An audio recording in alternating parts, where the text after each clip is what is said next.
if we want to understand the past, we have to understand how our protagonists saw themselves and the world in which they lived. We need to understand the choices they faced as seen through their eyes, knowing only what they knew when they made them.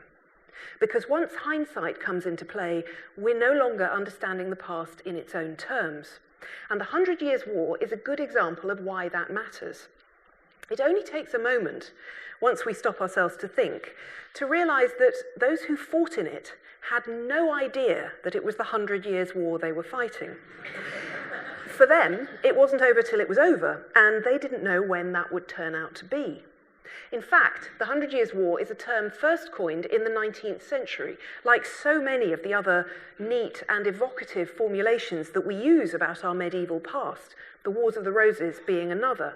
Although in this case, unlike the Wars of the Roses, the 100 Years' War is a term that was first coined in French, la guerre de Cent Ans.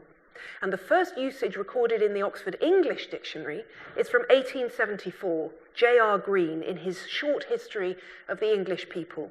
In 1453, he declares, the 100 Years' War ended.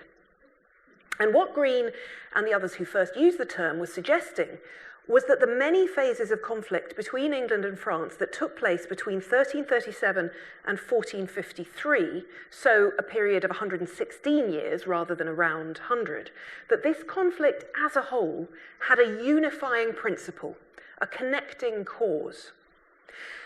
And further, they were suggesting that that cause was the English claim to the French throne first made by Edward III, here he is looking rather splendid on his tomb, in right of his French mother Isabella, the daughter of Philip IV of France.